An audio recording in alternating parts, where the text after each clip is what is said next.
Well, this week I am getting over a cold, as you can tell by my voice. I left the house for the first time in a week and, of course, caught a virus. As they say in Wicked, no good deed goes unpunished. At least that's like what I've been playing in my head pretty much since I got sick. So anyway, if my voice is sounding weird through this or starts to cut out, that's why. And while viruses bring nothing short of more embarrassment in general for me, as I'm trying to operate normally on what feels like two brain cells working in rotation, I have to tell you the most embarrassing thing this week. Hannah, I have to give you that. You ready? Yes. Okay. Well, I ran out of Kleenex and orange juice and Mucinex, as you eventually do. And anything, honestly, that looks like less effort for me to make food. So I had to go to the grocery store, which was a big mistake. I completely forgot that when I'm sick, especially if I don't sleep, the filter that like makes you say things to yourself in your head and not out loud, it's broken. It's definitely broken. And I don't know about you. I don't know about our listeners. But I have like that internal voice that I use to like talk to myself in my head and remember things, like repeat things to myself. But not the other day. No. Everything I thought internally came out of my mouth. And for any of you culture junkies, I have the brain of Lorelai Gilmore, especially when I'm sick and easily distracted and just trying to keep on task. So in the store, as an example, I was like muttering to myself, saying things like, where are the bananas? Did I pass the bananas? No, they're up there. Did they recently move the bananas? Have they always been over there? Oh, apples. Do I need an apple? No, I have apples. George likes apples. Maybe I should get George more apples. No, he's got food. Do I need oranges? Those have vitamin C, but they're too much work. I'm tired. Too tired to peel an orange. I need more juice. Should I get more juice? I should really check the fruit in my fridge. Stop talking out loud to yourself. Have I looked through the list since I walked in? Did I even look at my list at all? Did I put vegetables on my list? What's on my list? Oh, yeah, get bananas. Right, bananas. Okay, those are over there. Gee, stop talking to yourself out loud. So that was literally me. And that was literally what I said because I kept getting distracted in everything, like in the aisles. I should say after all that, I almost did forget to buy bananas, and I actually had to go back to that section. And then it took me about 2 minutes to figure out if I wanted organic ones. Uh, and I did not stop talking to myself out loud the entire time I was in the store. So I couldn't, honestly. I tried. But if I thought it, it came out of my mouth. And at one point I had to bite the inside of my mouth to stop from saying anything about the lady that like kept stopping in the middle of the aisle and I couldn't get around her. Like I kept bumping into her and she would stop in the middle of the aisle with her family. And I like had to stop from saying something like, geez, take up the whole aisle. I will have to say I had one thing going for me while I was sick in public, only because I had to be sick in public. At least I was like over 8 feet from people, almost the entire time. So, and I was kind of like whispering this to myself because my voice is going out. So it's kind of like the kid in the middle. If you've ever watched the show The Middle Brick, like whispers. I think it's to I myself. have watched the So middle. so it was a little bit like that. And honestly, the only person that I think really noticed, there might have been lots of people that noticed and I was oblivious to it, but there was this kid that passed me a couple of times in the aisle with his mom. And I think he told his mom I have a mental health issue. So, because he was like very much focused on me talking to myself. So that was embarrassing. Anyway, let's just God. hope that I get healthy and stay healthy so that I don't sound like this on the next pod. Yes, I Um, hope you get healthy. That viruses are yeah. the worst. Viruses Well, are and the I can only imagine, as you know, we had Lori on a few. weeks back. But she has a tendency to listen to this while she's falling asleep. So I don't think this voice that I've got today will be a good one to fall asleep to. So nothing like your best friend falling asleep to your podcast. Wait, that's so sweet. Thank you, Lori. Thank you, Lauren. Anyway. Well, you're listening to Millennial Meets Gen Z 90's edition. I'm the sick, but not in the cool way, millennial, Allison. And I'm the Gen Z, Hannah. This week, we're leaning into peak 90's feelings. So, we were watching while you were sleeping the cozy winter rom-com that made accidental engagements, big family dinners, and Sandra Bullock charm feel completely believable. And we're pairing it with an episode of Dawson's Creek because nothing says the late 90's like emotionally articulate teenagers sitting in detention unpacking their feelings. We'll talk mistaken identity, romantic tension, Cape Side drama, and why the 90's were so good at giving us stories about longing, timing, and second chances. So grab your train ticket, your Saturday detention slip, and let's rewind. Now, Hannah, did you notice the connection between the movie and the show this week? No, but I have a connection between the movie and one of our past movies, which is a really obvious one. But Sandra Bullock was in Practical Magic.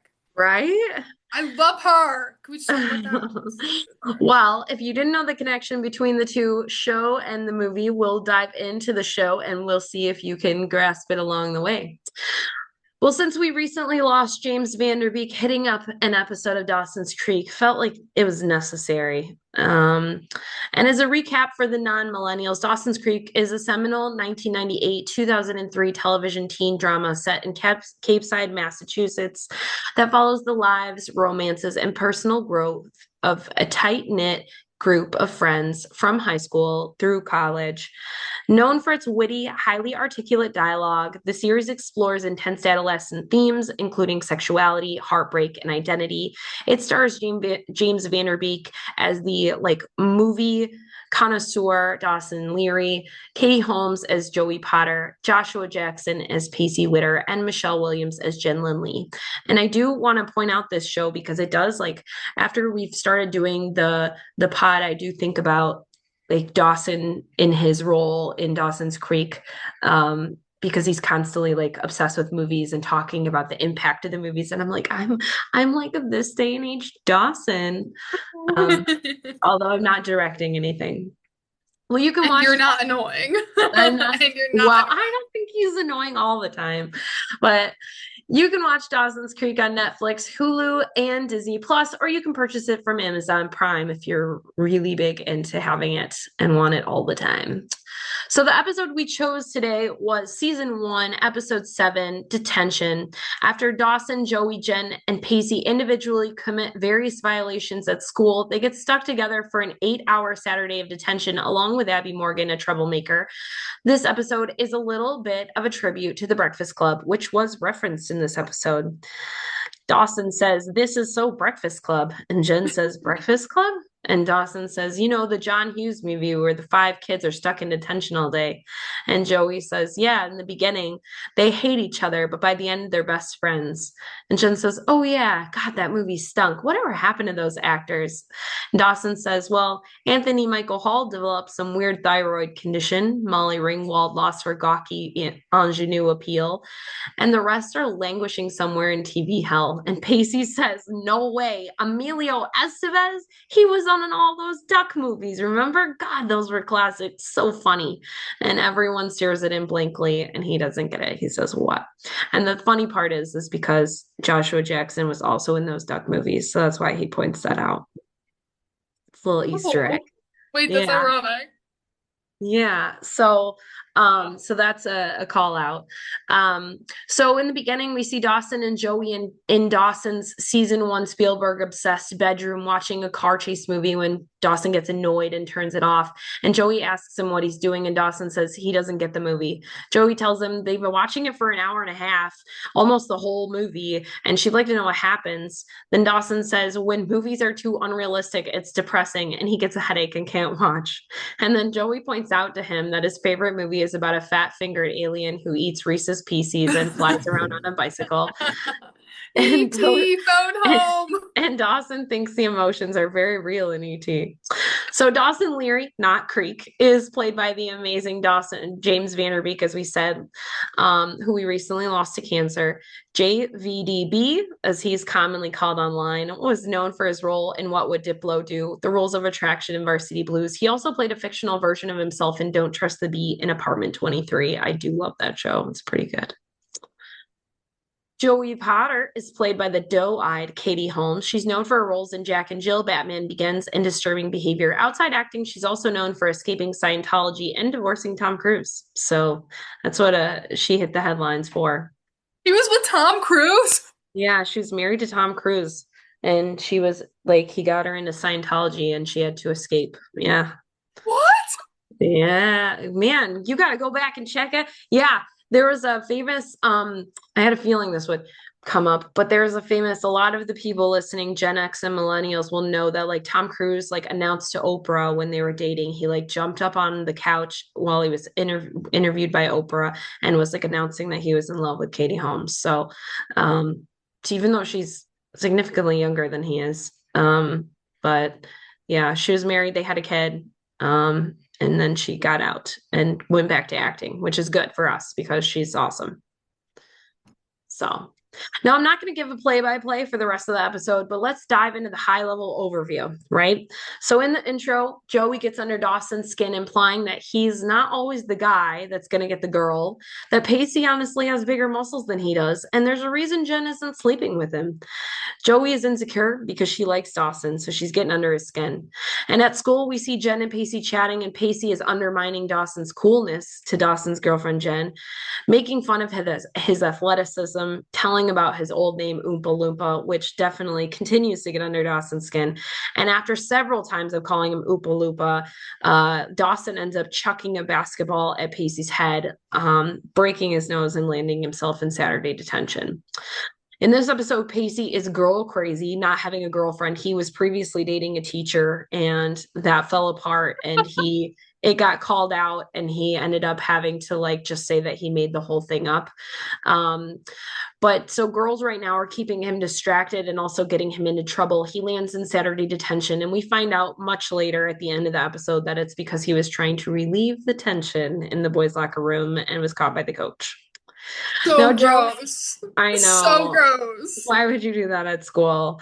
Joey is dealing with toxic masculinity from some of the boys at school who think that they can get any woman, and it gets under Joey's skin, and she punches out Grant, the jock who implies that she'd be in service to him.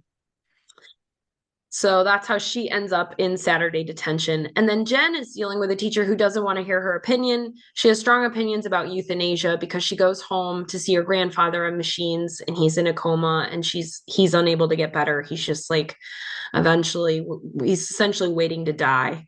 And so she has very strong opinions about euthanasia potentially being a benefit, and her teacher gets pissed off about that. And her outburst with the teacher got her Saturday detention. So joining them in Saturday detention is Abby Morgan, and she plays with the group all day, making herself seem like a bad girl when she's really there just because of excessive absences and tardies. I love her. I love her. Her little lie, which is definitely not appropriate to say in this pod, but her little lie as to why she was in there had me dead. Yeah. I believed it. I'm not gonna lie. It was drugs and sex. Yeah. So Pacey Witter is played by Joshua Jackson, who's known for the Mighty Ducks, as we said, The Affair and Fatal Attraction. And his latest role is leading the role on Dr. Odyssey. So he's in that show currently right now. Jen Lindley is played by the soft-spoken Michelle Williams, who's known for her role in Brokeback Mountain, Manchester by the Sea, My Week with Marilyn, and Blue Valentine. But recently she played the mother in Mother Mitzi Fableman in The Fablemans, which was supposed to be a really good movie. I started it and I haven't finished it, but it's supposed to be really good. And then she also played, a lot of people will know her from her role in The Greatest Showman, where she played Charity Barnum. She played the wife in The Greatest Showman. Oh my God, wait, I love that movie and I didn't even This is make that Hannah's light connection. bulb moment. Yeah. So she's the wife that like kind of gets cheated-ish on as he kind of Yeah. falls in love with the opera singer. Spoiler. But if you haven't seen The Greatest Showman by now, I feel like Like, what are you doing? That is a great movie. I'm not Zendaya and giving Zac yeah. Efron are in that too. It does have Zac Efron in that. We were talking about Zac Efron and our love for him yesterday. Um, well, they're in detention for 8 hours, and as Abby says, we're gonna murder each other. And the librarian who's watching them says, "Well, don't get any blood on the books." Our fifth person in the group for detention is Abby Morgan, who's played by Monica Keena, who's known for her role in Freddy vs. Jason, Man of the House, and our movie of the week, While You Were Sleeping. I didn't even put that together. Wait. She plays Mary, the sister. Dude, she looks Yeah. so different. Well, there's years in between. One was 1995 and one's 1998. So, That's the same person. I never look up the cast because I just like to be odd. no. Yeah. Well, that's why I get to make you have the light bulb moments. So, Wait, that's so weird. Why does she look so different? she's just older. But in detention, the group figures out why each of them is there. They play truth or dare. They play guess my butt with the copy machine. I'm gonna not admit to ever playing that. Um, that used to be a thing. Like you used to copy your butt when we were little. It was a thing. Not in a very long time. I don't think I would be so worried about it breaking and getting glass in my butt. But yeah, as a little kid, you definitely copied your butt and we put it everywhere. It was funny. Um, God. and Pacey and Dawson play basketball, a rematch to find out why Pacey is really in detention. More importantly, they work through their issues we see in season one, and Joey is kind of admitting that she likes Dawson, and Jen is pointing out kind of that it's an issue dividing all of them. So let's talk about Dawson's Creek for a minute. What are your overall thoughts? Did you have any questions? I have like, okay, don't be mad at me. Don't be mad at me. But I looked into some plot spoilers because I am a spoilers girl. I love spoilers. I love Terrible. knowing the end of things. I don't, Terrible. I know. You I and don't Lori do would this be with our. besties. She likes doing that too. No, I just can't, especially with the show. Like, I need to know what's gonna happen. And The Jen violation. is one of my favorite characters. Jen is Hmm. like she is like my favorite character because I just love her personally. You're At least up gonna, to what I saw. what are you gonna find out She dies, doesn't she? Or gets like in very the sick. very end? Yeah. And doesn't she have a kid too? Or something like that? Yes. Yeah. Okay. Abby also dies. Spoiler. What? How does she die? She dies early on, so she and Jen become friends, and they get really hardcore into drugs and alcohol, and they're drinking, and she's sitting up on a pier, like on the edge of the railing of a pier, and she falls over into the water, into the cold water, and they can't get to her before she drowns. So maybe Jen's not my favorite character anymore because I don't like the drug Jen alcohol goes part. through like a lot of growth. So like Jen like is like coming in, and she has a lot of struggles that she works through the entire season or the entire series. So um yeah, you'll grow to like her, grow to hate her, and then you'll probably come back just like Okay. everybody does. But I mean, it's a lot of seasons. There's a lot of seasons to Dawson's Creek. There's a lot of like breakups and get back together and will they, won't they, will they, won't they. And it kind of gets a little bit annoying, to be honest, but it's kind of like Friends, you know? It's like you've got these two characters that you're trying to figure out, are they destined for each other? So yeah, I do like the way that it ends up. Like the way that it ends up is like I'm happy about that. And they Oh yeah, introduce new I totally know the characters. relationship part. I had to search it up. I'm happy with that too, based on what I read. Yeah, it's good stuff. So, but it's very cool to go through the seasons and the whole series. Just it's worth it. That's why I said I think it's worth a watch. It does get a little hard in the middle to like keep going because it's just like a teen soap opera. Yeah, So maybe I'll like do that tonight when I'm eating my sushi. Maybe I'll like I to don't it. know how long your night is, but like you got a lot to watch. Not the Do you entire think you can thing. do that Maybe like tonight? an episode before I fall asleep. Okay. I was like, you that's gonna be you're never gonna sleep again. I mean, it took me like weeks to get through the whole thing again. No, I definitely couldn't do that, but like 1 or 2 episodes I could do. I go to bed at like 8. Like I could do 1 or 2 episodes. Okay. Do you think that you would have watched the show when you were in high school? Honestly, yeah. If I'd known about it and been like exposed to it, I definitely would have because I love cringy teen shows. I love them. I love them so much. Kind of reminds me of Outer Banks a little bit. A Okay, little. yeah. Well, a lot of It's that stuff like, is based on this. So, yeah. yeah. No, Because this I was think one it's of the really first, good. this was one of the first shows that was like teen drama and it hit hard. So, what do you think of the clothes and stuff? Okay, my favorite stylistic part is Joey. I don't really okay. I'm gonna be really honest. I don't really like her as a yearner.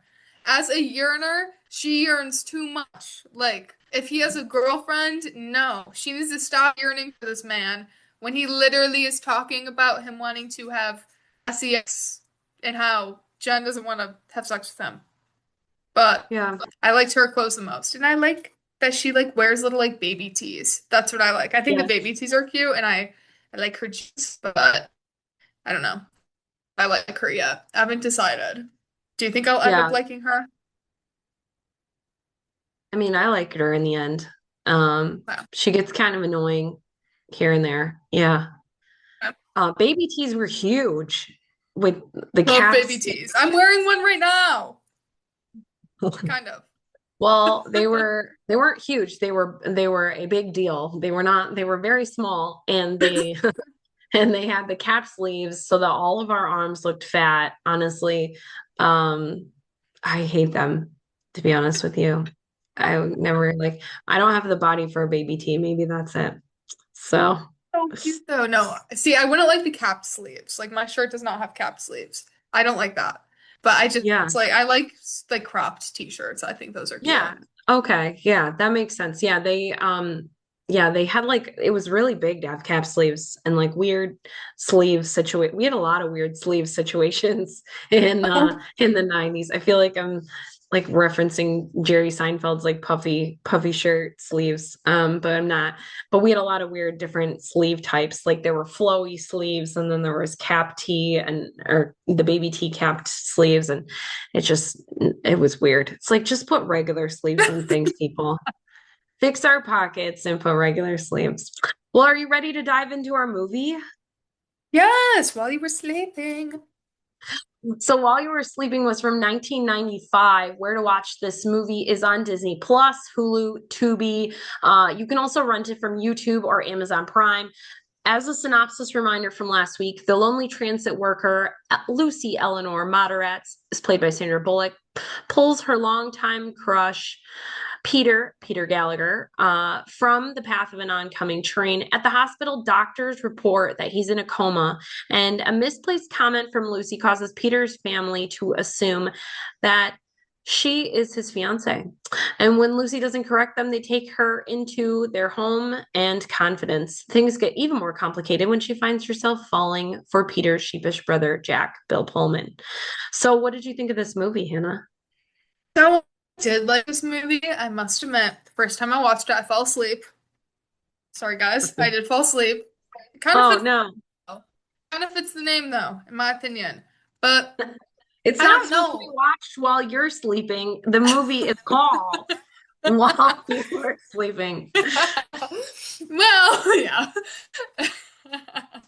Yeah, no. I watched it with my boyfriend too. Both times I watched it. Keep this in mind. So he watched the entire while I was asleep, and then I made him rewatch it with me. And he was like, Hannah, So he's you seen need to it stop. twice. So he's seen it twice, and I've seen it Okay. 1.5 times. But All right.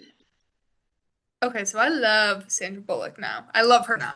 Like I'm officially obsessed with her. And I get what you were saying about her movies being more gentle and sweet. Like I love that because she just is like her aura is so just like beautiful and I'm obsessed with her. And I was just watching a movie, I forget what it's called. I literally watched this last night. I also fell asleep to it, but it was also about a transit opera. I think it was It called was The Half of It, and it it was reminded me all of while you were sleeping. okay. It was about a Huh. transit it up. So if you haven't seen the half of it, I don't know if it's good. Well, I don't know if it's good, but I know the beginning's good. So, listeners, if you Maybe want to you watch should it, watch the other half of that tonight. maybe. I know it was kind of slow, but I don't know. It was a good movie, and I do like romance movies. I will say probably my favorite romance movie, like She's All That, definitely beats this because I love that movie. But I did like the theme of it. I kind of thought the plot was a little weird, and I was kind of like, how, Lucy, how did you get yourself in this situation? Like the entire time, I was like, I love Sandra Bullock so much now, but like, how, like, I was rooting for her to tell them so much earlier. Then it all came out, and I was so mad until literally the last moment. Like, how do I you do mean, that? it happens. I've never accidentally gotten engaged to someone through that was in a coma. However, I have gotten myself into a few situations where it's like you don't have a good opportunity to straighten out the truth. And so you just kind of wait to see if you have an opportunity. And then sometimes you never get one. And Okay. that sounds really vague. Okay, long story short, we'll do this really quick.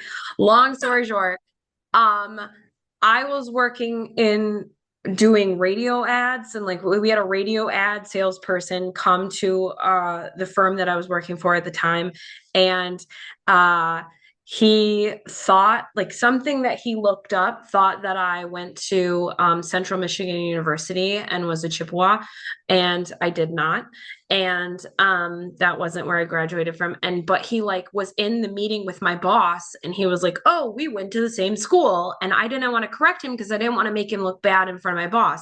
And I also figured like this sales guy, I'm never going to see him again.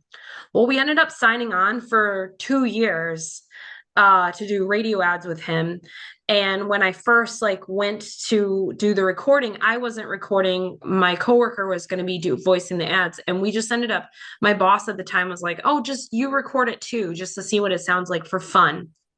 And I recorded them, and it ended up being like they liked my ads better than the coworkers' ads. So we ended up running my ads. And so then every time I had to record an ad, I would have to go to his office. And like the first time I went to his office, he then introduced me around and he introduced me to his boss as like coming from the same, graduating from the same school that he graduated from. And then a few other of his coworkers, like, "Oh, she's also a Chippewa, fire up chips," which is what you say for Central Michigan University. And so like there was never a good opportunity for me to like tell him. And I was like, well, this is the only time. But then, like I said, I didn't know that we were going to then be working with him for like 2, 3 years. So I recorded like so many ads over it and I couldn't end up like there was nothing good that I could there was no good time for me to be like I am not a Yeah. Chippewa and I didn't go to school there.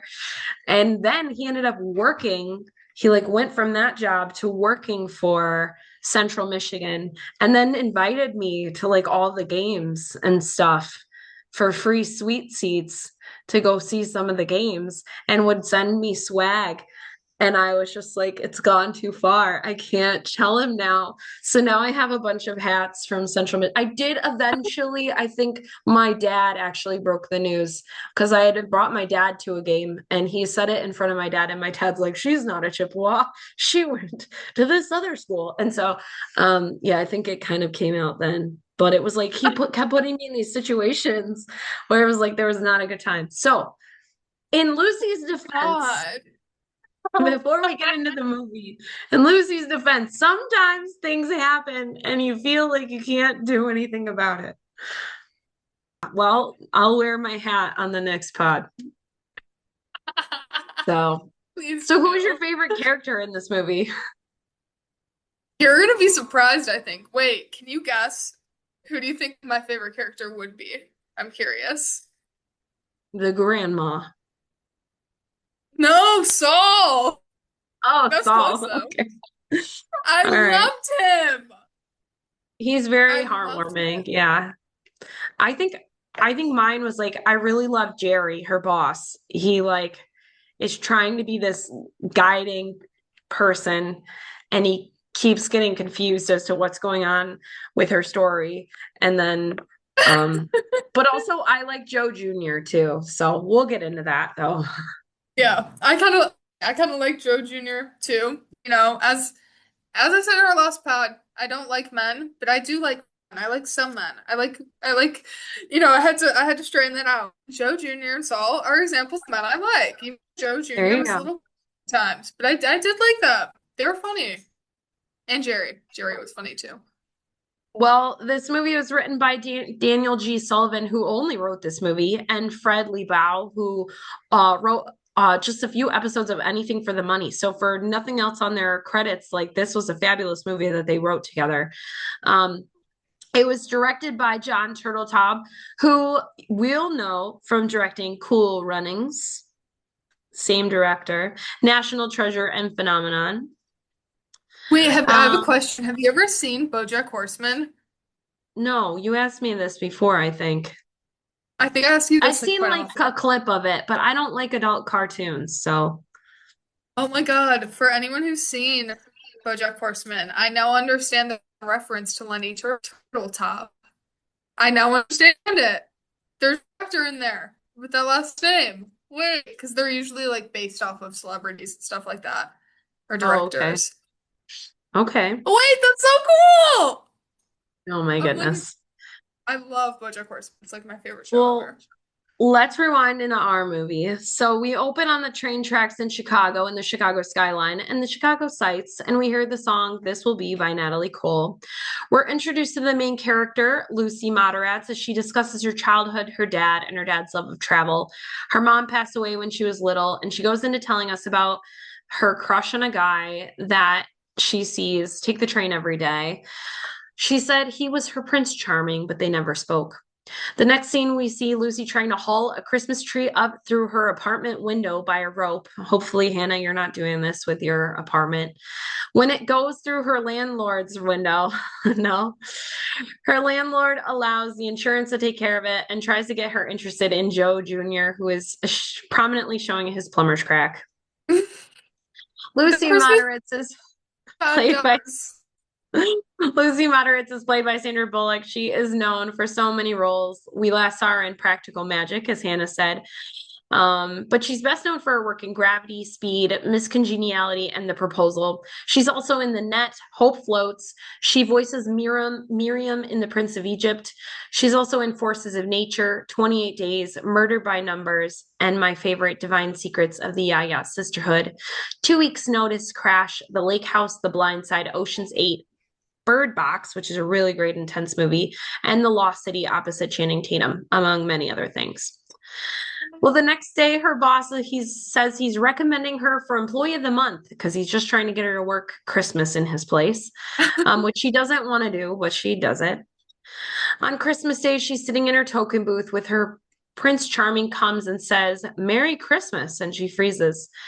Out on the tracks, he gets robbed and they knock him into the train tracks as a train is coming. She climbs down to get him, but he won't wake up, so she grabs him and rolls him to safety just in the nick of time, but he took a good bump to the head.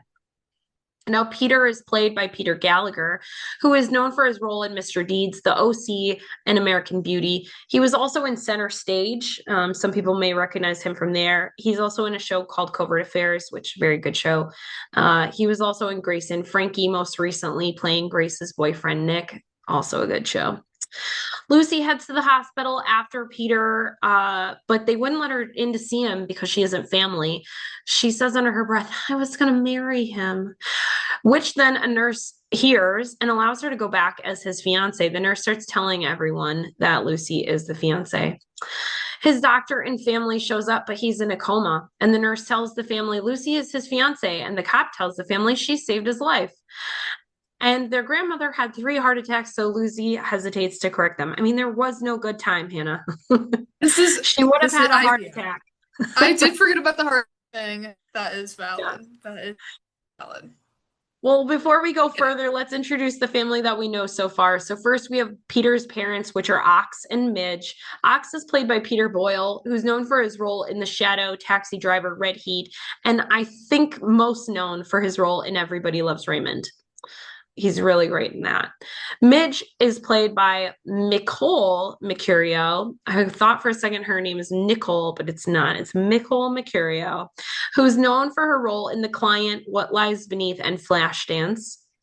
Now, Peter has one sister, Mary, who we talked about already. She's played by Monica Keena, who's known for her role in Freddy vs. Jason, Man of the House, and Dawson's Creek, as we mentioned. Peter's grandmother, Elsie, is played by Glynis Johns, who's known for a role as Mrs. Banks in Mary Poppins. So she's the one demanding voting rights in Mary Poppins. She's also in The Ref and The Court Jester. And she was also in the movie Superstar as the grandma. So if you saw the movie Superstar in the 1999, that is her as the grandma. Peter's godfather and Hannah's favorite character, Saul, is played by Jack Warden. He's known for his role in 12 Angry Men, All the President's Men, and Being There.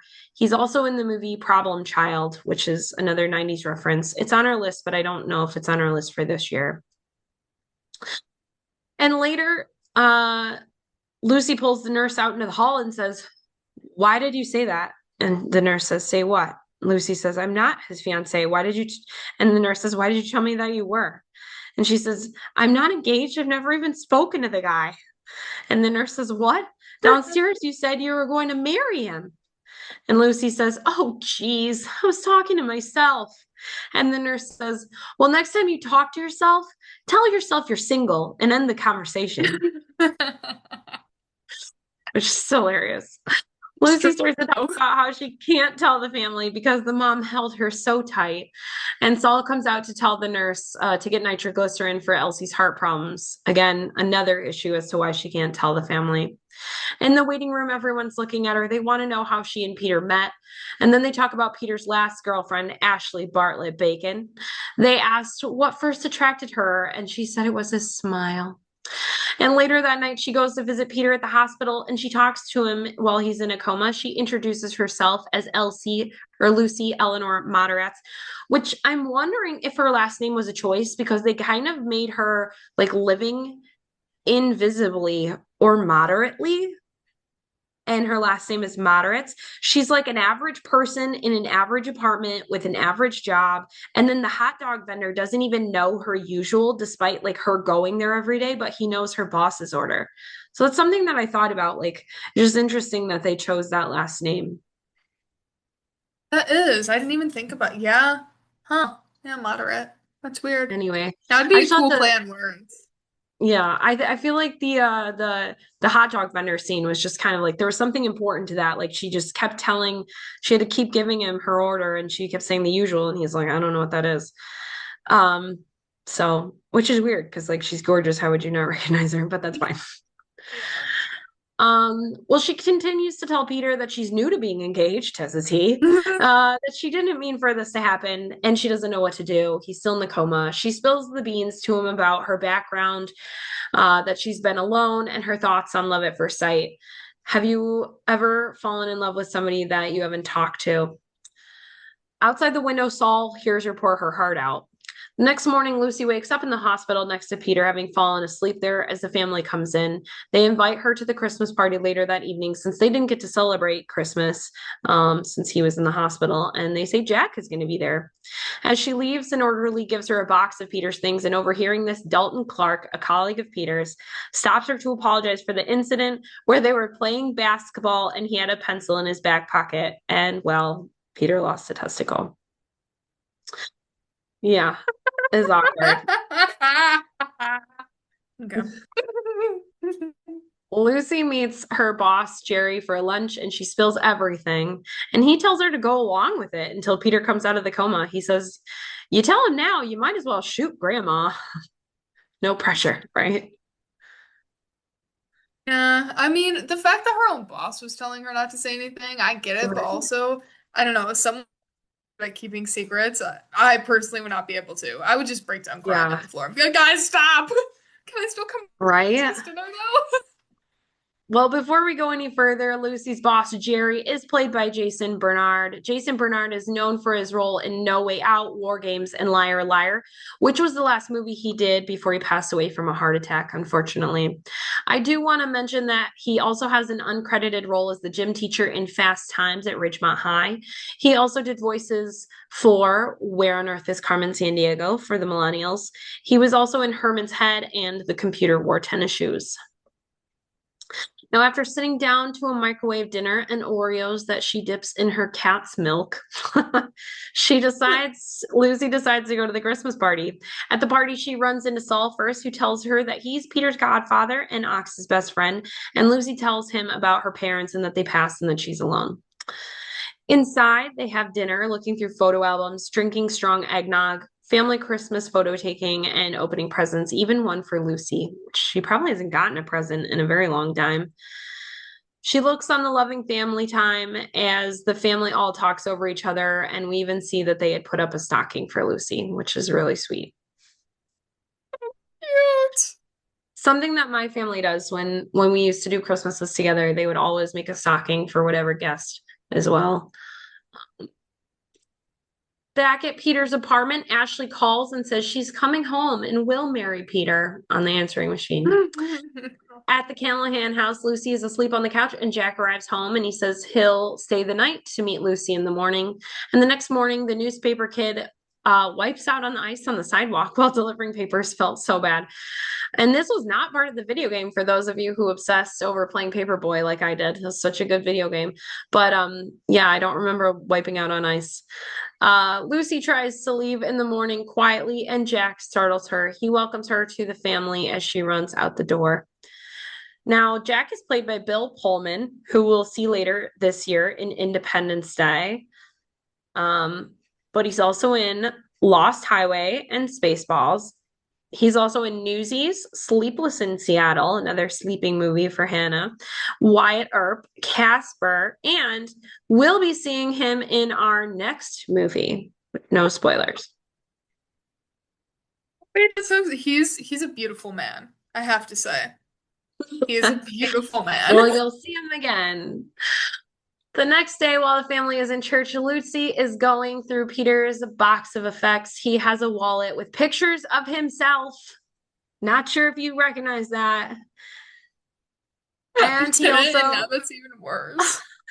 she realizes he also has a can of tuna and possibly a cat at home. So she runs to his apartment, escaping past Joe Jr., who is taking a hammer to his car, which is something a car never really needs, is a hammer.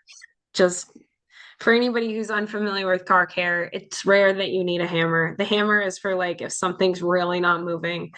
I think in this situation, Joe Jr. just does not know anything about what he's doing. In Well, general. yeah, or in general, yeah. Later, Jack pulls up and asks Joe Jr. about the apartments and the woman in apartment 201, to which Joe Jr. says he owns those apartments and he's dating the apartment in the woman in apartment 201. Well, back at Peter's apartment, it's very modern, white and black, boring. Also with pictures of himself, no pictures of anyone else. And Lucy is looking for the cat that belongs to the tuna. She opens the kitchen door into Jack's face. And he says, how did she get in there? She said she had a key. She was there to feed the cat. Jack says, Peter doesn't have a cat. And then a cat appears. The phone rings and Lucy says she's going to let the machine get it, but Jack picks it up and realizes it's for her. The hospital is calling to say it's customary for friends and family to give blood. So they go find Peter's car and go to the hospital to give blood. He's quizzing her on how they met. She says 3 months ago is when they met. She gets up to leave. He tries to follow her and he passes out. At the hospital upstairs, Jack is still quizzing her. Midge says, "Why are you asking all these questions?" And Jack says, "Ask your boyfriend, Joe Fusco Jr." To which Lucy laughs. Joe says he even invented aluminum foil. He's delusional. Elsie says if she wanted to prove it, she'd prove it. And Lucy shares that Peter has one testicle, to which his mother, Midge, has to check and confirms. Very awkward. They leave satisfied that she's the fiance. Now she gets back to her apartment and Joe Jr. stops by to say that she stood him up when Saul drops by and she puts Joe Jr. in the closet. Saul tells Lucy he knows the truth. He tells her not to tell the family the truth. He says that they need her just like she needs them. See another person saying, "Don't tell him." Saul leaves and Lucy checks on Joe Jr., who is in the closet trying on her shoes. It's my favorite part. Another knock at the door, and it's Jack, and Joe has to get back in the closet. Jack is dropping off an engagement present, but she wants it dropped off at Peter's apartment so that she can get Joe out of her apartment, I'm sure. And she goes with him. Now it's a love seat, but Lucy sees a beautiful rocking chair that Jack made. He tells her that he wants to get into the full-time business of making furniture instead of working with his dad and get out of the estate furniture sales deal. Moving the love seat in, they knock over a vase with blue water, which spills all over Peter's white carpet, and they decide to put the love seat there. I think that's how I would choose to be like, yeah, it goes right there.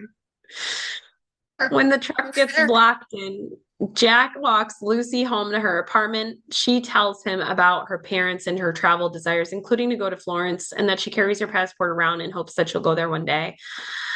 Getting back to the apartment, they hit a patch of ice in front of the building and they both fall down. He rips his pants. They have a moment, but she goes inside and he walks back with ripped pants. Now, when he walks her back to his apartment, he makes the comment of he wants to walk her back, not just because of her, but he doesn't want to be left alone in Chicago. But when he walks back with ripped pants, where does he go? Is he going to sit in the truck until morning? Like, it's so unclear. Ripped his pants in the first place and that he wasn't like, hey, like, can I borrow some sweatpants? Maybe that's like unrealistic. Maybe not men can fit in women's clothes. Oh, But he did ask for, does she happen to have a pair of pants that he can wear? And she said, if you can fit into my pants, I'd kill myself. Because, like like, sweatpants. Like sweatpants. I don't Like, think girl, that came up. let's be so real. Maybe I just think too logically at things.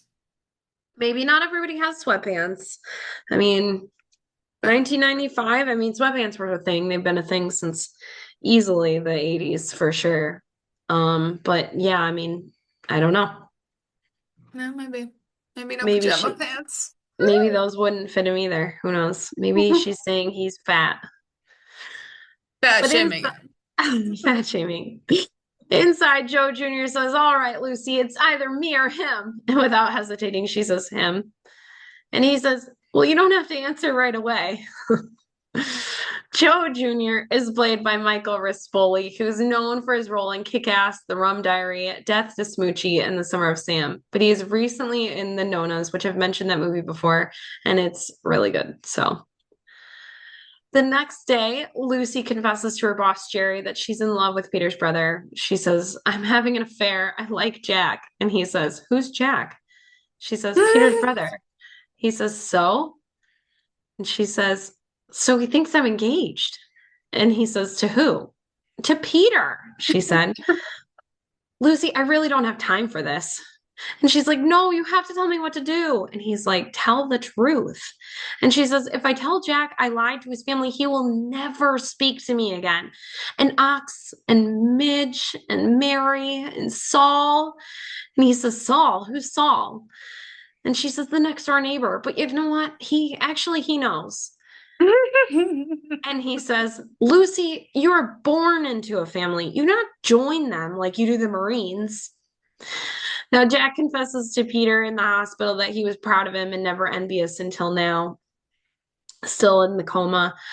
But around the dinner table later, Lucy and the family reminded me of me in the grocery store talking to myself because it's like Lucy asks Midge where they're going on their honeymoon, and Saul says, well, he went to Cuba. And Elsie says, Ricky Ricardo was Cuban. And Midge says, Peter didn't look great today. And Saul says, aw, that kid, he should have been an actor.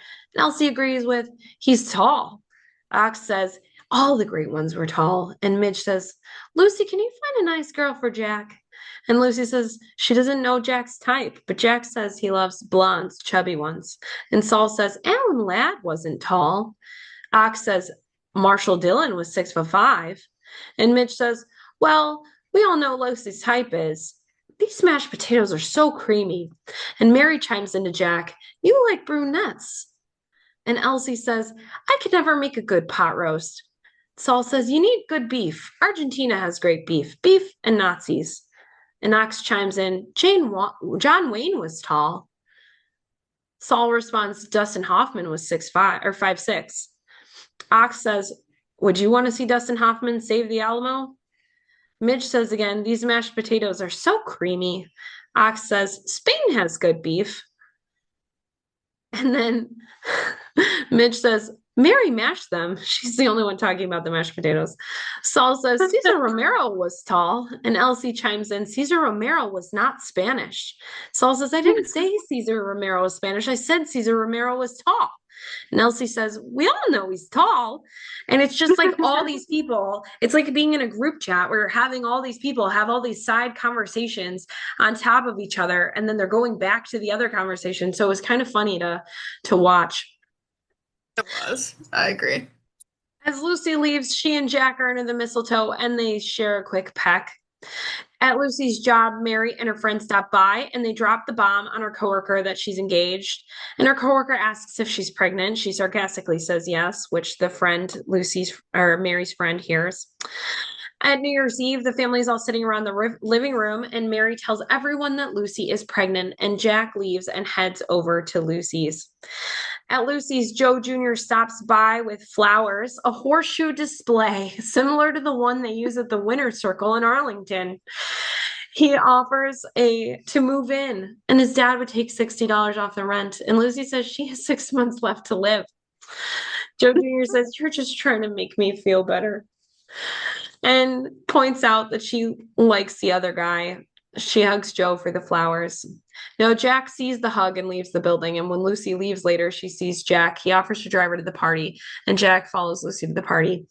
Now, at the party, Jerry says to Lucy, is that Peter? And Lucy says, I gotta talk to you. And Jerry's like, geez, he looks good.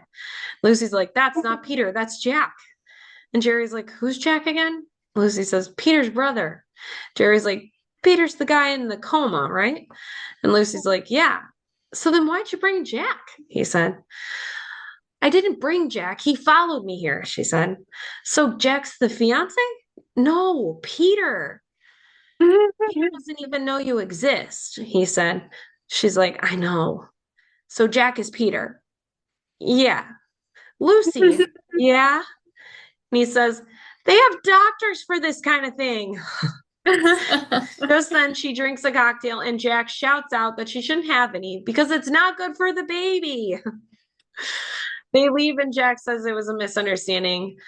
That and the Joe Jr. thing because of the leaning thing. And she's like, what do you mean by leaning thing? You mean he gave me the flowers? Jack says, and then you leaned. And she goes, and then I leaned. And he's like, yeah. Okay, how did I lean when I leaned? And he says, it was a lot different from hugging. Hugging's very different. Hugging involves arms and hands. Leaning is whole bodies moving in like this. Leaning involves wanting and accepting. Leaning. Just then Joe Jr. chimes in, hey, Luce, is this guy bothering you? And Lucy's like, no. And Joe's like, are you sure? Because it looks like he's leaning. Proved his point right Proved there. the point. Yeah. Lucy is insulted that Jack thinks Peter is engaged to her because she was pregnant. He doubles down and says that doesn't make any sense. They fight about him not telling his family about the business. He tells her that Her father would not be happy that she was not traveling anywhere, and she says she has no idea what it's like to be alone. She gets upset and leaves. At the hospital, Peter wakes up and the family and Lucy assemble. Peter recognizes everyone except Lucy. They decide he has amnesia. Lucy goes to Saul, and Saul says he'll handle it, and then he disappears, which is hilarious. They walk into the room, and then he like beelines it in a different direction. Oh yeah, no. He was like, "This is not my problem." Respectfully so. That's why I like Saul. Like, it's not his problem. He was a But he supportive said he'd bestie. handle it. I mean, yeah, but like, wasn't his issue. Wasn't his issue. I mean, he did handle it in a sense. He convinced Peter, who was like, "She's good for you." Yeah. Well, he finally shows up as they're leaving, and he's like, I'll tell them. And Lucy says, when? On my golden anniversary? Now, Jack drives Lucy home, and she thanks him for being a really good friend this week. He apologizes for what he said earlier and says he's happy for her and happy she won't be alone anymore. The next day, Jack tells his dad he wants to leave the company business and make furniture. And his dad says, why didn't you say something sooner? I could have sold the whole thing to Uncle Eddie for twice its value. At the hospital, Peter remembers everything else but Lucy. Saul asks to talk to Peter alone. He advises Peter to spend time with Lucy. If after 2 minutes he's not madly in love with her, he'll break up with her. But if in the 2 minutes he sees what everyone else sees, he'll repropose to Lucy. And that's when Lucy stops by and they chat. Now, Ashley Bartlett Bacon tries to stop by Peter's apartment, probably to get her cat. Ashley is played by Ali Walker, who's known for her role in Universal Soldier, Profiles, and Kazam for all the 90's kids out there. She was also in The Wishes of Eastwick. Now, Jack picks up Peter to move him to the ICU, and Peter admits to everything. He's cheated on his partners. He knocked squirrels out of their nest when he was little with a rock before saving them. And Jack gets annoyed with his brother, saying he doesn't have to know why she's special, but he'll marry her anyway. It's like so annoying that he's just like, well, I'll marry her anyway. I don't have to understand it.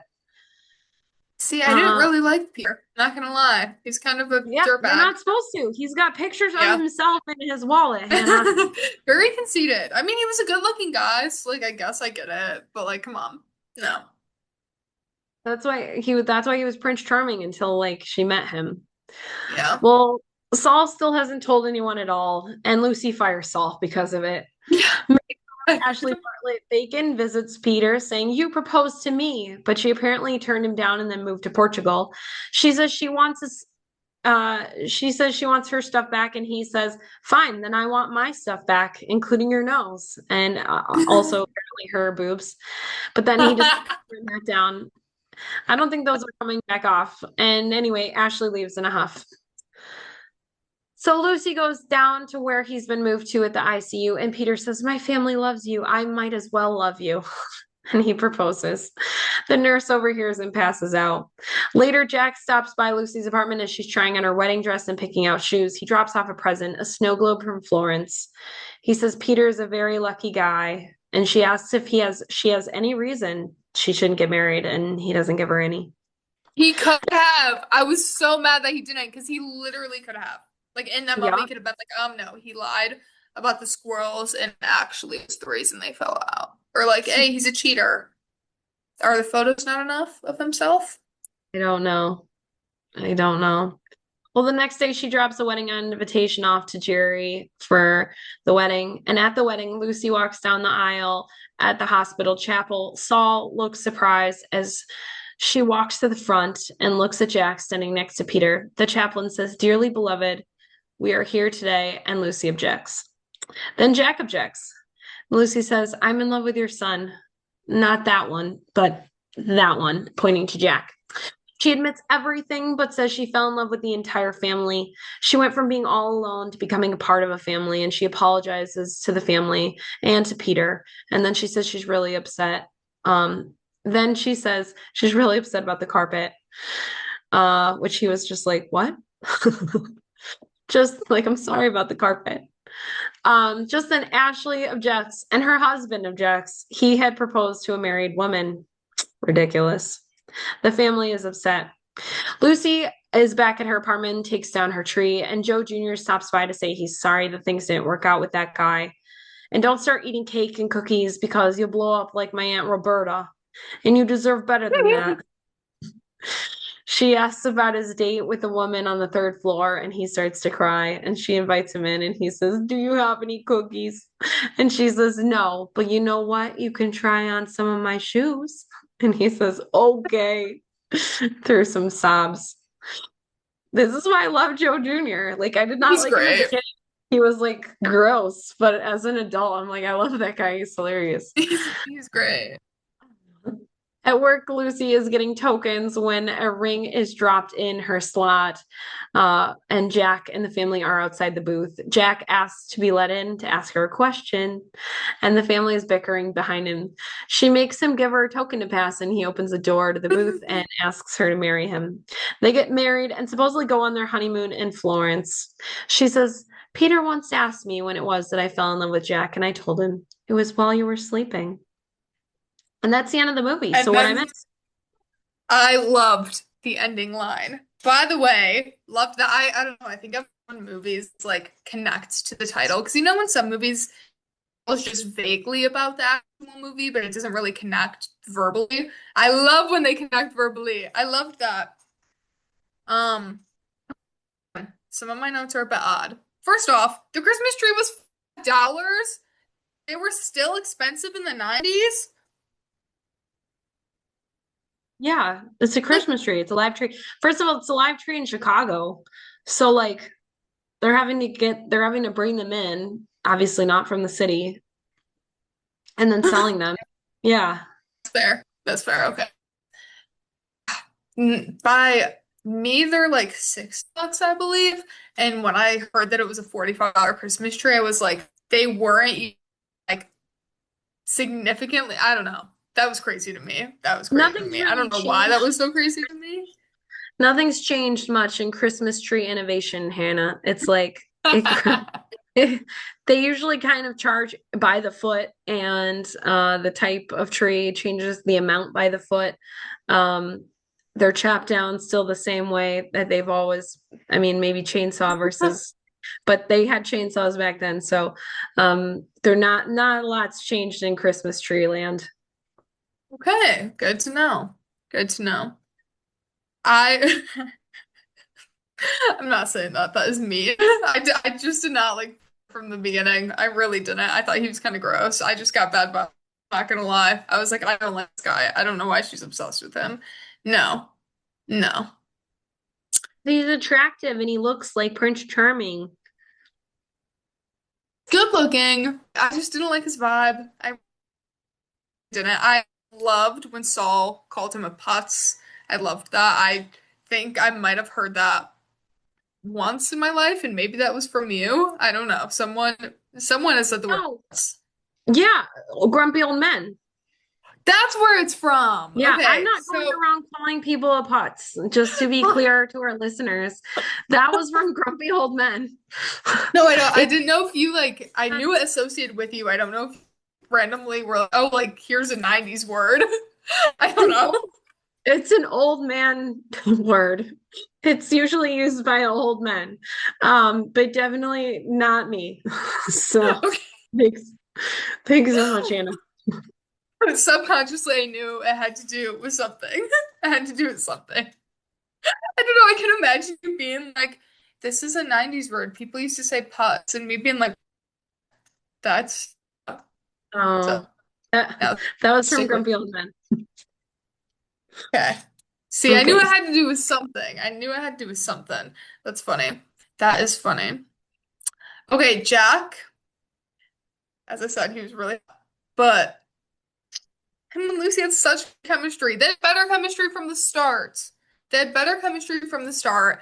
The one thing though that got me a little bit was that they knew each other for like a week or two and got Wait, say engaged. that again? They got together or they like got engaged after knowing each other for like a week or two and didn't even like fully kiss. They like had one tiny little kiss and didn't even like fully hardcore kiss until they Yeah, got engaged. I thought that was so crazy. movie world, you know? Yeah. Things are different in the land of the movies.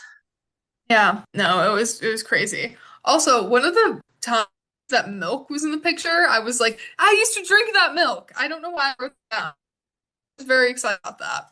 So I just thought I should note that. Just because I don't we're in know. the Chicago area. Yeah. Yeah. Also, I cried. I cried during the wedding scene. I literally cried. Not like bawling cried, but like a few tears came out and I was on my period. So I think that, I'm not like too much of a crier, but like hormones were running, so it made me sad. And I don't get emotional very much during movies unless it's like Marley and Me. So I was kind of impressed with the fact that I got Well, emotional. what did you rate this movie? I rated a 7.5 out of 10. Oh no. Yeah. Yeah. Oh no. Took a hit. Yeah. All right. I'm not a I fan of think that system. no, I think it's just because it's a slower movie and Because I you fall just asleep. it's yeah, it's because I It fell goes asleep. Like, down a notch if you fall asleep. yeah. If I'm being honest, yeah. That's why I rated it lower than the others because I fell asleep to it. That's like almost every movie you watch, you fall asleep to. Hey, No movie's gonna be a 10 because Hannah is constantly falling asleep on the first go round of watching well, it. I'm very excited to see what my first 10 is. No, because Okay. I've had a 9. I'm really excited for that. But yeah, Yeah, I 7.5, feel like it's good. I just don't understand how you rated She's All That higher than this movie. I love She's All That. I just love it. Just such a hokey dokey movie. Okay. We're we are gonna throw out Hannah's rating system. No, I'm just kidding. It's interesting No. perspective. Any other thoughts about this movie before we talk about our next watch? Nope, I think you covered it, but I'm so excited. So excited. Well, our next watch is A League of Their Own from 1992. It can be found on Netflix, Philo, or it can be rented off of Amazon. Do you know anything about this movie? Know briefly that it's a baseball and womanhood from our like very brief conversation about this movie, but Okay. no. Well, A League of Their Own is a comedy drama about the first female professional baseball league during the World War II while male players were at war. It follows the catcher Dottie Hinson and her sister Kit, who played for the Rockford Peaches under drunkard coach Jimmy Dugan, navigating sibling rivalry, sexism, and team bonding. We'll get into the cast. The cast is going to be great. This is going to be your intro to Tom Hanks because he's going to be coming up. I don't know if we've got his movies back to back or if there's one in between, but he's going to be coming up in the next couple weeks on another movie as well. Because for everybody out there, as we leave February and enter March, we are hitting every one of my favorite, like the group of some of my most favorite movies, just because we are coming up on my 40th birthday. So as we're entering the era of Allison, the millennial, all of us Sarah. millennials that are turning 40 this year, we're hitting some of the best movies to highlight those. So, Birthday Allison. Yay! before we get going, are there any questions about this movie, Hannah? Did Jack use the same ring? I did not pay attention to the rings. Do you think he used the same ring that Peter proposed with? Or do you think he No, got a different one? Okay. I think Okay. that was a different one. Okay. Good. Good. Okay.